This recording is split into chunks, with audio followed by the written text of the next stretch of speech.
faster than I could brace myself. One moment I was standing still in the center of the ballroom, my fingers clutching the envelope that held my inheritance check.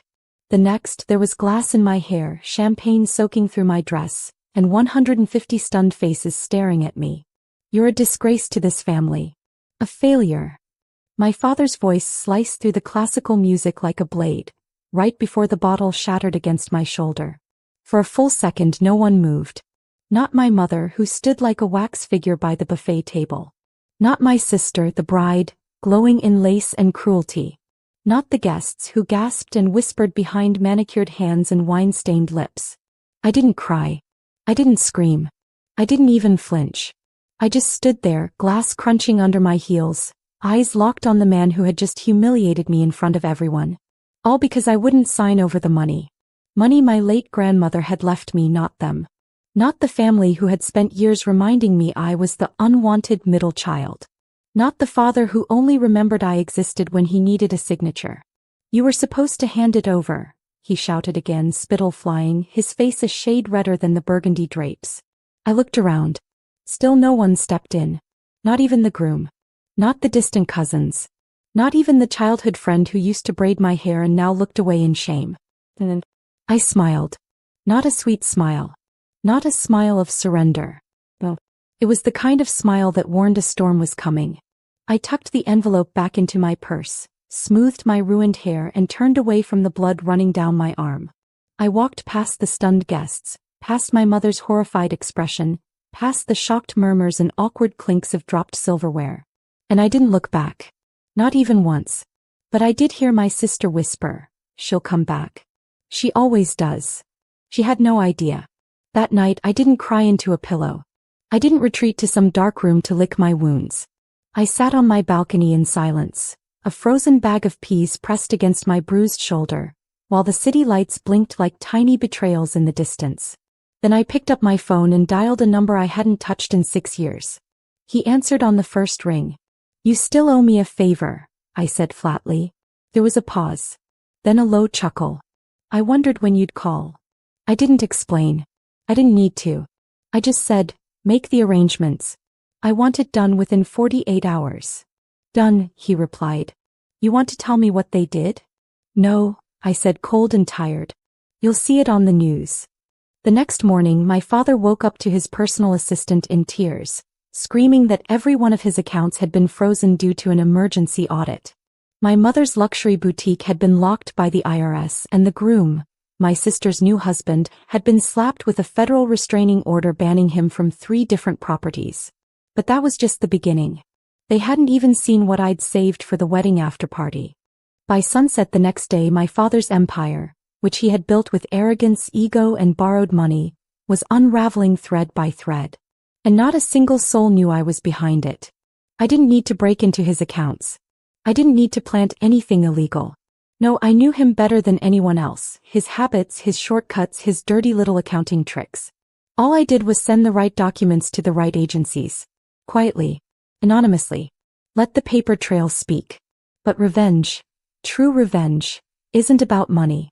It's not even about justice.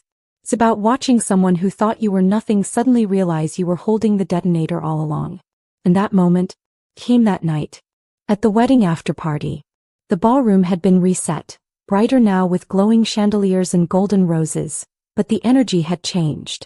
My sister walked in hand with her husband, beaming like a queen. My mother followed close behind in pearls she didn't pay for. And my father, now cleaned up and composed as if he hadn't shattered a bottle on his own daughter, led the way. I was already there, of course, standing near the champagne tower, in a navy gown with a low back and a diamond pin glinting in my hair. Not a single guest recognized me, at least not at first. Not until I smiled. Then mouths fell open. "Wait, is that?" She came back. "What the hell is she doing here?" I didn't wait for the whispers to die down. I stepped forward, picked up a glass of champagne and clinked it gently with a knife. The music stopped. Eyes turned. And I spoke. "Good evening, everyone. I just wanted to thank you all for being here tonight. And for witnessing something truly special. See, it's not every day a family gets to celebrate love and betrayal in the same room." There were laughs. Nervous ones. The kind that fall flat when no one knows if it's a joke or a bomb about to drop. My sister stepped forward, pale beneath her makeup. What are you doing? I raised the glass, unbothered. Making a toast. You don't mind, do you? After all, you did invite me. My father growled, you're not welcome here. Leave. Now. But I only smiled. I will. Just as soon as I return something to its rightful owner. From my clutch, I pulled out a folded piece of paper. My grandmother's original will. The one they thought was lost. The one that had mysteriously disappeared weeks before her funeral. I held it up. I kept a copy, I said softly. And I submitted it to the courts yesterday. A heavy silence fell. You, what? My mother whispered.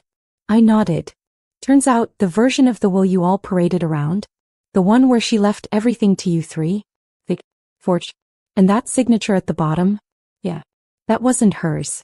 But this one is. I handed it to a courier standing at the door.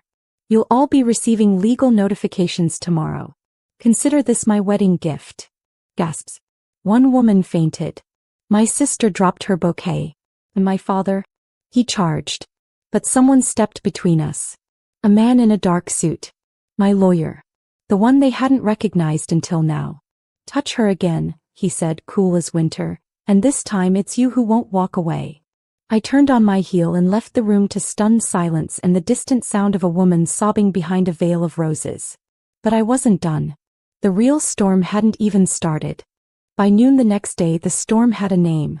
My headlines popped up like wildfire across every local business site, then national ones. Billionaire's daughter accuses family of forgery in shocking wedding bombshell. Inheritance scandal. Private will revealed during live reception toast. Bride's sister stuns 150 guests with legal bomb. Was the estate stolen? But the media only saw the tip of it. What they didn't know, what even I hadn't fully planned, was how fast everything would come crashing down once that will entered the system. My grandmother had been smarter than any of them gave her credit for. She knew the wolves were circling her when she got sick. So she signed her will in private with witnesses in front of her own estate attorney. She gave me the original copy and hid the rest. And the woman I'd called last night? The one who picked up on the first ring? That was Mrs. Tamsin, her lawyer. The same one my family thought had retired. She hadn't. She'd just been waiting. By mid-afternoon, my father's bank accounts had been seized pending investigation. By 4 o'clock, the IRS raided his office. And by 5, a court clerk arrived at my mother's boutique with an order to vacate the premises. The building? It had never belonged to her. It was mine. Left to me by my grandmother in the real will. When she called me screaming, "How dare you take my store from me?" I didn't shout back. I simply said, "It was never yours to begin with. You just dressed it in pearls and pretended." She hung up in tears. My sister was worse. She'd spent her wedding night crying in a luxury suite, calling every contact she had, begging for a way to reverse the court's decision. But there wasn't one. The will was legal. The lawyer was legitimate. And the notary had already given their sworn testimony. She tried to post a picture of us as kids, me hugging her after she broke her arm, to make the world pity her. But the comments destroyed her. You watched your dad hit her and said nothing. You stole her inheritance. You're not the victim. Blood doesn't mean family. Actions do. By morning, her modeling deal was cancelled. Her brand deal dropped her. Her husband, he tried to delete every photo they had together and issue a public statement pretending he'd never met me. Unfortunately for him, he had. I waited exactly 48 hours. Then I uploaded the clip. Just a 30-second video, taken by a friend, of him and me in college. His hand on my leg. His lips on my neck. The same man who once said I was too broke to matter, now trying to act like we never existed. The internet ate him alive. Wait, is this the same guy from the wedding video? Bro, she gave you a chance and you married her sister? Plot twist of the year. He deleted his account. My father, he broke first. A man like him doesn't know how to survive when the ground beneath him isn't shaking for others. But for him, he tried to call. I didn't answer. He emailed. I didn't respond. He showed up outside my apartment. Begging. Wearing the same suit he hit me in. Please, he rasped. We can fix this. I opened the door, looked him in the eyes and said nothing. He wept. But I didn't feel victorious. I felt free. And that was better. They say money changes people. But the truth is, money reveals people. And when the inheritance surfaced with my name written across every line, paragraph, and signature, what it revealed was brutal. My mother, who once kissed my forehead before bed, who taught me to curl my hair for school dances, turned into a bitter stranger clawing for control. My sister, who used to write me notes in crayon, grew venomous when she realized no amount of wedding spotlight could outshine the truth. And my father? He didn't even bother pretending. His mask fell off the moment the champagne bottle slipped from his hand. After the will became public, things changed fast. I didn't press charges for the assault. Not because I forgave him, but because I wanted him to live with the guilt. To watch himself unravel. To feel powerless in a world where he once barked and people bowed. And I didn't need prison to destroy him. No. That kind of man self-destructs the moment his image cracks. 3 days later, his office building was auctioned off. Not quietly. Not discreetly. I made sure of that. I bought it through a third-party buyer, repainted the entire facade in white stone and clean glass, and turned it into a shelter for women escaping abusive homes. We named it The Haven. At the opening ceremony, reporters asked if I had anything to say to the previous owner. I smiled at the camera and said, "Tell him his building finally has a purpose." The clip went viral. But behind the headlines, the real shift was personal. I started sleeping with my phone on silent for the first time in years. No more late-night insults disguised as concern. No more passive-aggressive family group chats. No more being told I was too emotional, too stubborn, too selfish just for standing my ground. For the first time, I breathed. And then came the letter. It was from a woman named Lorraine in Michigan. She'd watched the news, seen my face, read my story. And she wrote, "I was disowned for saying no to. You don't know me, but I just wanted to say, thank you. For showing the world that women like us aren't broken. We're just done being quiet." I cried when I read it. Not because I was sad. But because for the first time in a long time, I wasn't alone. Then came the calls. Journalists. Advocacy groups. Schools. Podcasts. Everyone wanted my story. But I wasn't interested in repeating it for applause. I wanted to rebuild, not just buildings but women's lives. I launched a foundation in my grandmother's name. Lillian's Light. We offered legal help for those cut out unfairly. Counseling for women bruised by family expectations. Scholarships for girls who were told, "You're just not enough." And one day, while overseeing renovations at a newly donated property, my phone buzzed. It was a message from someone I hadn't expected. My younger cousin. "You probably don't want to hear from me, but I saw what you did. And I'm sorry I didn't speak up. I wish I had. You'll let me. I'd like to help." And for the first time, I said yes. Because forgiveness doesn't mean forgetting. But it can mean moving forward. They used to say I was the quiet one. The one who didn't fight back. Didn't talk too much. Didn't make a scene. What they didn't realize was that quiet doesn't mean weak. It means I was watching. Bernie. Waiting. And when I finally made my move, it wasn't loud. It was devastatingly precise. 6 weeks after the wedding, the one that turned into a public collapse of my family's empire, I was invited to speak at a private women's conference in Chicago. The theme?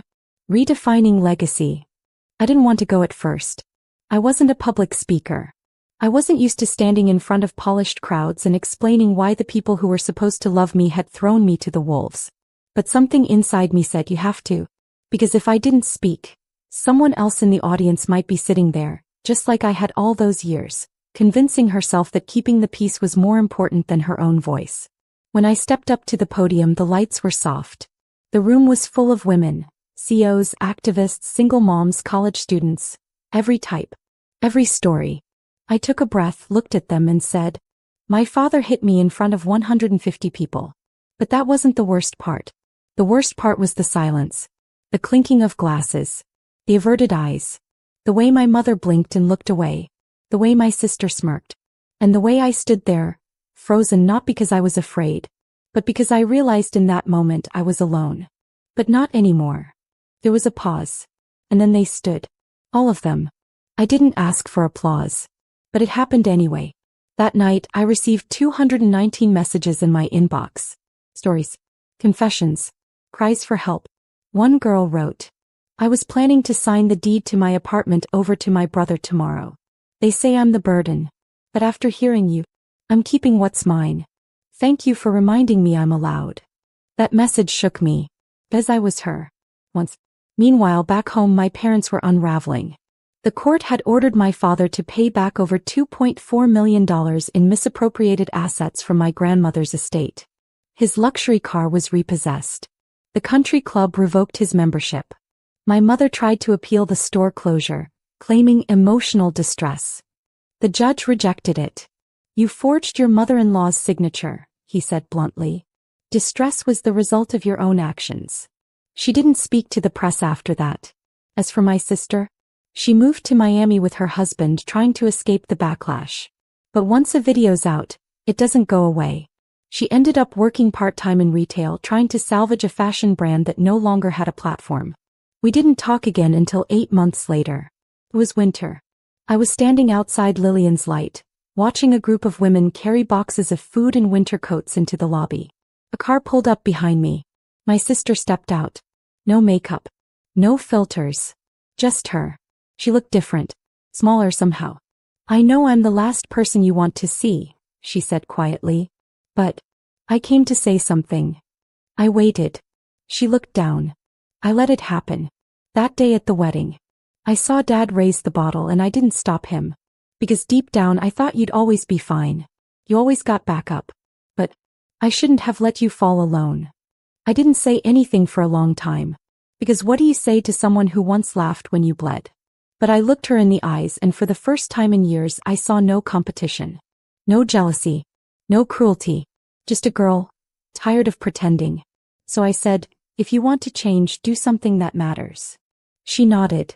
And I walked back inside. Months passed. I kept building.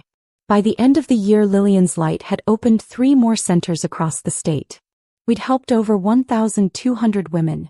I was no longer just the girl with the ruined dress and a bottle-shaped scar on her shoulder. I was something more. Something my family never expected. I was a name people whispered with respect. A name my grandmother would have been proud of. And one rainy afternoon, as I stood inside my office, finalizing grant paperwork, a courier arrived. A box. No return label. Inside was an envelope. And inside the envelope, a single sentence typed on white paper. You made me proud. Lillian. My eyes filled. I knew it wasn't real. My grandmother had been gone nearly 2 years. But someone had written it. Maybe her lawyer. Maybe her caretaker. Maybe someone she told before the end. But in that moment it didn't matter who sent it. What mattered was that I felt her. Her strength. Her fire. Her legacy. Living in me. So to the girl reading this now. The one who's been told she's selfish for saying no. The one who's called ungrateful for not giving more. The one who's been told to just be quiet. Let me say this. You are not a disgrace. You are not a failure. You are not a burden. You're just